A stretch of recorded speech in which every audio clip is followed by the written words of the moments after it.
Tout le monde le sait, Marvel fait des bandes-annonces un peu mensongères en mettant des scènes qu'il n'y a pas dans le film pour éviter de nous spoiler et nous donner envie d'aller voir le film. Et il y a d'autres maisons qui, quand ils font des bandes-annonces, dans ce cas-là Sony, en fait ils te mettent tout le film dans la bande-annonce pour être sûr de te spoiler, pour voir si peut-être te dit que tu as de l'argent économisé et pas aller voir ce film.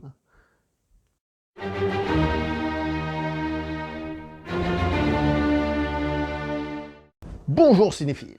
Bloodshot, réalisé par Dave Wilson, dont c'est le premier long métrage. Il faut savoir que le monsieur avait tout d'abord travaillé dans le domaine des jeux vidéo. Ensuite, puisqu'il était dans les jeux vidéo, il a fait une espèce de transition, c'est devenu un spécialiste des effets spéciaux. Et sa première réalisation était donc un épisode de la série Love, Death and Robot, que je n'ai pas vu, mais de laquelle on m'a dit du bien, donc qui sait. Donc, Bloodshot, c'est l'adaptation d'un comic book. Bloodshot, regardez-moi l'édition, la taille du truc quand même, pour à peu près 50 €, 49 €, d'un univers de super-héros qui s'appelle l'univers Valiant. Alors peut-être que si je vous dis univers super-héros, vous êtes un petit peu largué, il faut reprendre depuis le début. Si je vous dis Spider-Man, Captain America, vous me dites Marvel. Si je vous dis Batman, Superman, vous me dites DC, évidemment. Mais il y a d'autres univers de super-héros. Celui-ci avait été créé par quelqu'un, je crois, un ancien de chez Marvel, qui était parti et qui a créé son label, qui s'est d'abord pété la gueule, et qui est revenu, justement, et qui a été repris il n'y a pas longtemps. C'est un univers tout récent. Et donc, on a différents types de personnages, de super-héros, des nouveaux. On peut avoir, par exemple, Ninjak. On peut avoir encore... C'est super lourd, ces machins, bordel, parce que c'est forcément... Je prends les éditions pas chères. Un truc comme... X-O Manowar, qui est excellent et que d'ailleurs je vous recommande. X-O Manowar, c'est vraiment très très bon. Donc un nouvel univers avec des nouveaux personnages, plus récents, plus faciles à suivre peut-être. Il y a évidemment d'autres séries que j'ai envie d'acheter, comme Harbinger par exemple.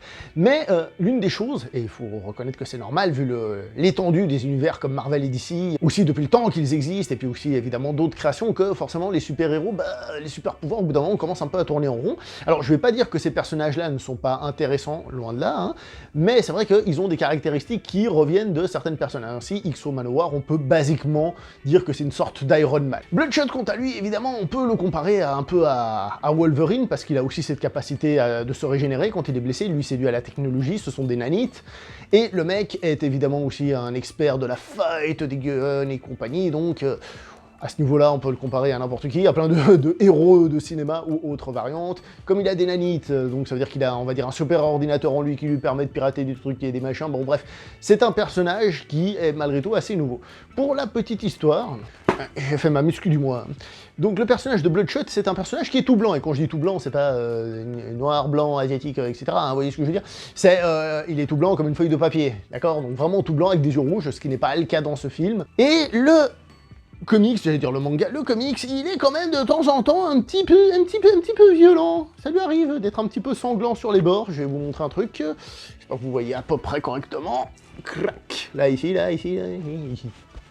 D'accord? C'est à peu près violent parce que ouais, le mec comme il se régénère, on lui arrache des bras à tour de bras. On lui tire dans la tête et autres variantes. Par exemple, il y a un épisode, il y a le mec qui lui casse le bras, tac. Donc il a le bras ici qui se tourne dans l'autre sens, pluc. Et le gars va l'attaquer, puis vu qu'ici il est cassé, il y a l'os qui ressort quand l'adversaire vient l'attaquer, bam, il lui plante l'os qui ressort alors qu'il a le bras tourné dans l'autre sens. Bref, c'est pas forcément totalement pour les enfants, on va dire, comme truc. Mais c'est bien, c'est vraiment une alternative aux univers principaux. Bon, j'avais envie de vous parler de Valiant, ça se voit quand même, hein. Donc dans ce film, qui avons nous avons Monsieur Vin Diesel, nous avons l'actrice Elsa Gonzalez, et j'ai envie de vous citer Monsieur Guy Pearce. Au niveau de l'adaptation du comic, est-ce que c'est une adaptation fidèle? Oui et non. C'est-à-dire qu'ils ont gardé le principe, l'idée de base du comic book, qui forcément a été un petit peu simplifié, parce que le comic book, vous avez vu la taille de machin, et puis ils peuvent en éditer depuis des années, donc ils ont un petit peu calmé l'histoire globale, ils ont été obligés de la simplifier un petit peu. Le souci de cette simplification, c'est que ça rend le film un petit peu plus quelconque et banal. Et donc l'histoire va nous faire penser à des films comme Robocop ou Universal Soldiers, personnellement, puisque je trouve que le personnage de Bloodshot ressemble plus à un Universal Soldiers qu'à un Robocop, mais on tombe dans ce genre de scénario-là, donc le super soldat, quelque chose qui... Il y en a plein, hein, évidemment, mais vraiment avec, vous voyez un peu le genre d'histoire, quoi. Hein.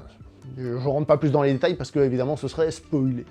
Donc l'idée du comic book y est, mais elle est simplifiée. Voilà. Le problème du film, c'est que du coup, il devient très prévisible. Alors si vous avez lu le comic book encore plus, évidemment, hein, si vous l'avez pas lu, je pense que vous allez quand même voir les grosses ficelles, hein, parce que c'est des cordes assez grosses qui sont utilisées, donc le film est très prévisible. Mais le pire, c'est pas tant qu'il soit prévisible, parce qu'il y a des films qui utilisent des formules classiques et qui fonctionnent bien, mais c'est que c'est pas hyper intéressant, ça arrive pas à nous captiver. Parce que si on compare à Robocop, par exemple, Robocop, c'est un sacré film quand même. Il y a toute une critique, il y a toute une histoire, c'est du solide. Là, on a une version plus légère, plus tranquille, plus passe-partout. On voit qu'on est face à un produit de consommation, et ça se ressent dans l'intérêt que l'on porte à l'histoire, qui est beaucoup plus légère, beaucoup moins intéressante, etc., etc. Je vais prendre un exemple d'un truc qui est assez rigolo, qui n'a pas grand-chose à voir. À la fin, il y a un des méchants qui est augmenté, un peu comme Bloodshot, oh classique, zut, et ils vont se battre. Et quand tu vois on va dire le super pouvoir qu'on lui a mis, je reste vague, tu te dis ok, c'est cool, mais le mec en face de toi, il se régénère quand tu le blesses, il est super fort, super agile, et mon truc en plus là, bah on s'en fout quoi, je veux dire. Et c'est aussi un souci, c'est qu'on n'a pas peur pour le personnage principal, à aucun moment il est face à une situation compliquée, et normalement, c'est ce qui doit être fait, c'est-à-dire schéma classique de film de super-héros, hein, je vais pas vous le faire en entier, mais c'est à un moment, il commence à utiliser ses super-pouvoirs, on montre qu'il est trop balèze, et à un moment donné, on le met face à un adversaire difficile. Là, je trouve qu'on est encore dans cette mode un petit peu actuelle au cinéma, où on n'a pas trop l'impression qu'il y a une opposition psychologique ou physique qui soit assez intéressante. Donc justement, le film perd beaucoup à ce niveau-là. Il faut savoir qu'un petit peu comme Venom, ce film a été prévu pour être un film violent et tout, comme je vous l'ai dit, hein, le comic book est violent, et paraît-il que genre 1 ou 2 mois avant la sortie, ils ont fait « Ouais, non, finalement, rétropédalage, il faut que ce soit grand public, il faut que tout le monde puisse le voir ». Et sachez que ça se ressent dans le film. Sachez qu'on voit dans le film des moments qui sont là pour être violents, le film a des phases, on va dire, qui pourraient être violentes, mais qui sont un petit peu aseptisées. Alors on voit dans la bande-annonce le mec qui se fait un petit peu exploser la gueule. C'est bien, au moins c'est là, mais on voit que c'est pas ultra violent, et il y a eu un rétropédalage, c'est dommage, je trouve. Maintenant, on va parler de la mise en scène. Vous savez que moi, les films d'action, je suis un peu du genre tatillon sur le sujet. Bah là, je suis très tatillon, c'est pas terrible du tout, il faut dire les choses comme elles sont. Comment vous expliquer ça? À un moment, il y a un coup de pied, une projection, il faut 3 plans. 3 plans pour nous montrer ça. Parce que le film est surdécoupé pour essayer de dynamiser, pour être à la mode, pour être rythmé et tout ça. Il faut 3 plans pour nous montrer coup de pied, le mec qui reçoit le coup de pied, projection. Il y a un moment donné, il y a un des personnages, donc le personnage interprété par Elsa Gonzalez, qui est d'ailleurs magnifique dans le film, il faut dire les choses comme ça, qui fait une technique qui ressemble un peu à la lucha libre. J'espère que c'est pas parce qu'elle est latine, je sais même pas si elle est mexicaine, mais qu'elle est latino, hein, quand même. Bref, elle fait un truc qui ressemble, une technique qui ressemble à de la lutte mexicaine, à du catch mexicain, je veux dire, pardon. Et ok, le mouvement est bien, mais encore une fois, il est coupé 3 fois dans l'enchaînement. 3 fois. Comment vous voulez apprécier un mouvement si on le charcute dans tous les sens? Comment vous voulez apprécier la beauté et l'exécution? Aïe aïe aïe, c'est pas terrible du tout. Et le pire, c'est que il y a des plans qui sont très mal choisis. Je reprends l'exemple de la scène où ce personnage-là se bat. Elle va se taper contre 3 mecs. Les 3 mecs sont alignés comme ça. Donc il y en a un qui est proche d'elle, tac, un qui est ici et un qui est là. Et le truc, c'est qu'elle est en train de se taper avec le premier. Donc l'autre, il est là. Hein? Est-ce que vous voyez déjà ce qui va pas? Eh ouais, celui-là, il est en train de cacher une partie de l'action. Le choix des angles n'est pas bon. C'est pas terrible du tout. Après, au niveau des chorégraphies, je trouve ça aussi un peu faiblichon. Là, c'est un peu plus difficile à juger, mais évidemment, comme la mise en scène, elle aide pas. Je trouve ça un peu faiblichon dans le sens où, puisque le personnage a des pouvoirs, donc finalement, ça sert à rien de faire une chorégraphie d'esquive et tout ça, parce que on s'en fout. Il va se prendre des coups, puis il va taper l'autre en face. C'est un peu moyen, puis après, bon, il y a des effets tape à l'œil, des ralentis, des trucs et des machins, qui peuvent donner justement ce côté super puissant et tout ça, je pense que c'est un peu le but, mais qui, au bout d'un moment, si c'était mélangé avec quelque chose d'un petit peu plus cool, ce serait bien quand même, un petit peu plus bang-bang, direct, visuel. Et le film échoue à ce niveau-là. Vous remarquerez, quand je vous décris ces scènes d'action, qu'on est en fait assez proche de ce qui se fait en matière de plus de films de super-héros que de films d'action. Enfin, quoi, il y a des films d'action qui sont pas méga bien filmés non plus, vous le savez, j'arrête pas de critiquer ça. Et on sent que ce film veut être un peu dans ce moule-là. Alors vu qu'on est chez Sony, on va vous dire Venom, on peut aussi imaginer qu'ils essayent, parce que peut-être dans leur tête c'est plus un univers de comic book qu'un pur film d'action, d'aller vers une mise en scène un peu marveloïde, on va dire. Et perso, si pour un Marvel ou un truc comme ça, avec des super-héros qui volent et tout ça, ça me pose pas trop de problème. Là, on est quand même dans un truc un peu plus terre-à-terre. entre guillemets, un peu plus terre à terre, dans le sens où je prends un flingue, je te casse la gueule, ou des trucs comme ça, et ben, ça me gêne quand même vachement beaucoup, disons les choses comme elles sont. Et je vous dirais même qu'il y a 2-3 plans, lors de scènes longues d'action, quoi, on va dire, qui sont un peu chelous. 2-3 plans qui vont faire quoi, qu'est-ce qu'il fait là? Pourquoi il a choisi ce plan là en fait? Bref, autant vous dire que je suis pas du tout convaincu par la mise en scène. Un petit mot sur les effets spéciaux, on est un petit peu obligé de parler des effets spéciaux parce que je vous ai dit que le réalisateur était quelqu'un qui travaille dans les effets spéciaux, donc on se dit que ça va peut-être être le nouveau Neil Blomkamp. En fait, comme je vous ai dit, au niveau du reste, non, et au niveau des effets spéciaux, je suis surpris. Peut-être que le budget n'a pas suivi ou j'en sais trop rien, mais il y a des trucs qui sont pas mal, et il y en a d'autres qui font vraiment effets spéciaux pas génialoïdes. Donc, sachant que le gars est spécialiste des effets spéciaux, c'est encore plus décevant. Si on le sait pas, on se dit juste, bon, bah voilà, c'est quelconque, on va dire, au niveau du film, mais là, je suis très déçu. Vous m'avez donc vu comparer ce film à ses prédécesseurs, donc il y a peut-être aussi une charge dramatique dans le film.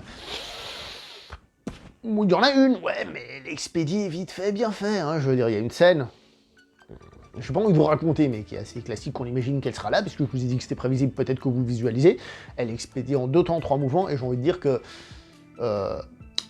les acteurs dans la scène sont pas terribles. Heureusement, Vin Diesel est un peu mieux, hein, mais l'autre en face, oh là là, pas terrible du tout, donc ça aide pas du tout.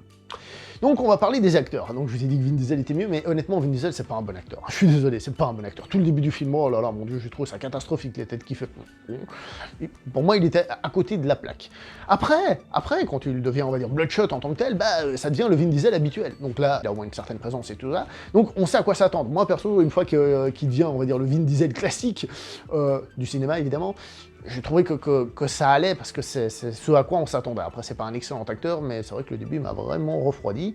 On a Guy Pearce, qui, je trouve, est plutôt bon, ça fait plaisir. Elsa Gonzalez, comme j'ai dit, elle est magnifique, donc on va pas se plaindre, et puis elle tient plutôt bien la baraque.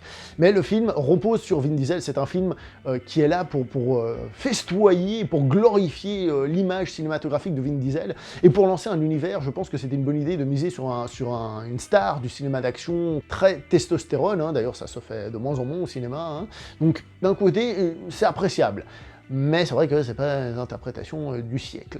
Tout ça pour vous dire, et c'est là que je reviens à Vin Diesel, c'est qu'en fait on est dans un film à la Vin Diesel, et ce que je veux dire par là, c'est que si vous aimez Vin Diesel, vous aimez les films de Vin Diesel, autres peut-être d'ailleurs que Fast and Furious, hein, aussi d'autres types de films qu'il a fait, hein, d'autres films d'action, je pense à des Triple X et des trucs comme ça, et ben ce film il est fait pour vous, et là je pense que vous allez apprécier.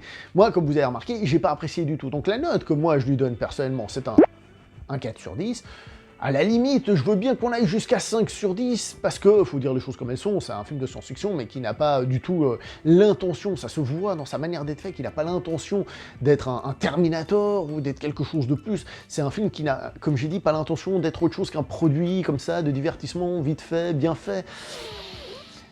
Il n'est pas très bien fait, ça c'est le souci principal, mais si on relativise par rapport au genre de film que c'est, honnêtement, ça peut se laisser regarder, et puis si vous êtes fan de Vin Diesel, comme j'ai dit, ça peut aller beaucoup plus. Personnellement, je suis absolument pas convaincu par ce film, et comme vous voyez, j'aime bien l'univers Valiant, donc je suis un petit peu vénère.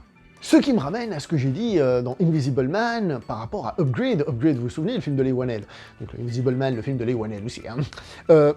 C'était un film à petit budget, machin, mais qui avait été fait par quelqu'un qui voulait faire quelque chose. Je vous ai dit, c'est un petit produit, une petite série B, fait avec des gens qu'on vit, avec des tripes, avec des idées. Et ben là, on a un peu le contraire. Alors, je vais pas vous dire que c'est le plus gros blockbuster de l'histoire, mais on a un film qui est beaucoup plus modéré au niveau de ses intentions, de ses ambitions.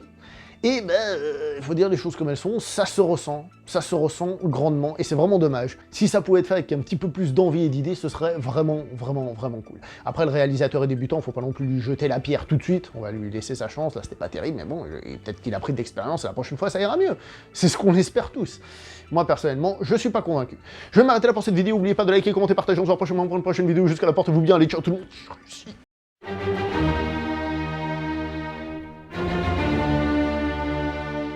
Quand il y en a qui se plaignent des prix des omnibus chez Panini, hein, vous savez, les gars qui éditent Marvel, hein, regardez-moi ça, 50 balles, poum poum.